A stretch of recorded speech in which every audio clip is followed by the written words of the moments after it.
Bonsoir l'Afrique, bonsoir le monde. Parfait Ménan Bapou pour un petit éclaircissement très important à propos de la visite de Guillaume Kibafori Soro au Cameroun. Je voudrais parler ici des non-dits de cette visite des dessous qui n'ont jamais été évoqués par la presse nationale ni par la presse internationale parce que c'était un secret, c'était tellement secret. Aujourd'hui, je vais prendre le risque de vous le dire.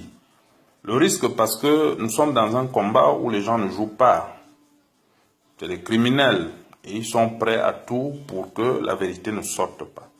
Mais en tant que digne fils de l'Afrique, je comprends que si nous restons dans la posture de la peur, nous ne pouvons pas vivre heureux en Afrique, nous ne pouvons pas libérer l'Afrique. Donc voilà pourquoi je vais prendre ici le risque de parler de ça. Je voudrais que la Cour pénale internationale comprenne que nous sommes des témoins pas cagoulés. On ne change pas nos voix parce que nous sommes dans la vérité. Ce n'est pas un théâtre. Je ne savais pas qu'à la Cour pénale internationale, on faisait du théâtre et que cette salle onusienne à caractère politique servait de salle de théâtre. Je voudrais montrer ici que la rébellion est divisée en deux. Aujourd'hui, il y a un côté pour Guillaume Soro, le chef des forces nouvelles, des génocidaires, des criminels. Et il y a de l'autre côté Alassane Dramane Ouattara, le président déporté du Burkina Faso, pour venir servir de nœud pour le néocolonialisme en Afrique. Et ceci aidé par Blaise Compaoré, l'ancien président déchu et conseiller des djihadistes de l'Afrique de l'Ouest. Madame Odila Tangana est une dame d'une 60aine d'années qui est journaliste internationale, qui est de nationalité française aujourd'hui, mais en principe elle est camerounaise. Elle a flirté depuis Houphouët-Boigny, l'homme qui a détourné 11 milliards de dollars des Ivoiriens, l'argent du cacao, que certains considèrent aujourd'hui comme le père de la nation, malheureusement qui n'est pas car il est responsable de tout ce qu'il y a aujourd'hui en Côte d'Ivoire.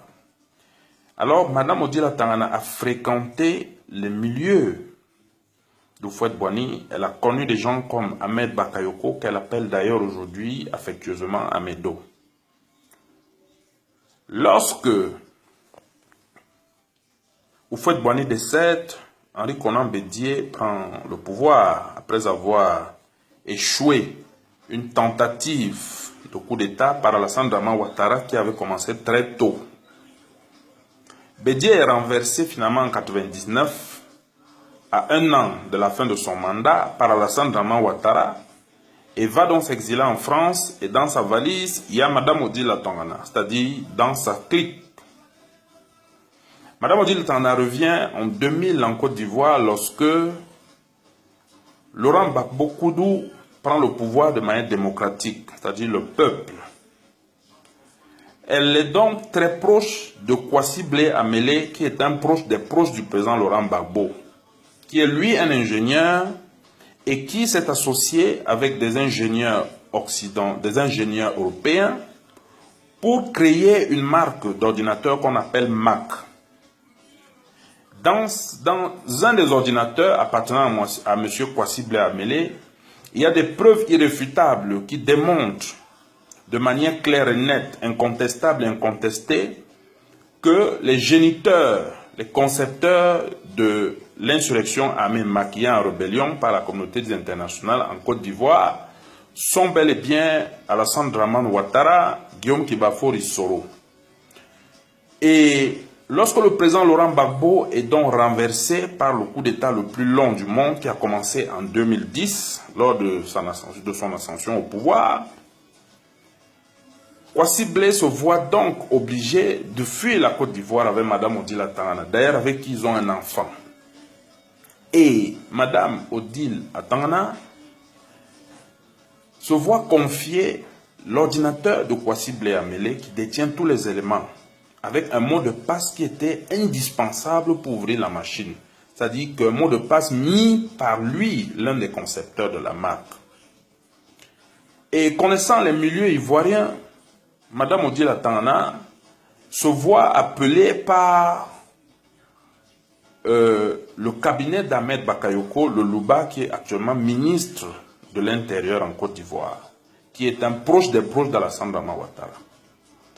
Elle se fait appeler par son cabinet. Et c'était à la demande du président Alassane Dramane Ouattara qui voulait que Madame Odila Tangana aille en Côte d'Ivoire faire le marchandage, c'est-à-dire dealer, leur donner la machine pour que la vérité n'éclate pas. Madame Odila Tangana est reçue ici à Yaoundé, au Hilton Hotel, par Cissé Tchomoti, qui est chargé de mission à l'époque, à la présidence de la République, qui est aujourd'hui ministre, et qui était très proche, qui est proche du petit frère Alassane Ouattara, alias Photocopie, qui voulait lui-même faire le déplacement pour le Cameroun. Mais seulement quand Cissé Tchomoti vient au Cameroun rencontrer Odila Tangana, l'ambassade de Côte d'Ivoire au Cameroun n'est pas informée, ce qui n'est pas normal. Et qui est ambassadeur à l'époque, c'est Adama Dosso. Cissé Tchomoti, étant au Cameroun, Madame Odila Tangana demande l'aide d'un officier général de l'armée camerounaise pour envoyer des gens l'assister durant la conversation parce qu'elle craint, puisqu'elle connaît à qui elle a affaire. C'est un régime de criminels, d'assassins, de dossos, de tueurs. Et durant la conversation, il tombe d'accord que Madame Odila Tangana doit se déplacer pour la Côte d'Ivoire. Elle se déplace donc pour la Côte d'Ivoire. Elle n'est ni reçue par Ahmed Bakayoko, ni reçue par Alassane Dramane Ouattara.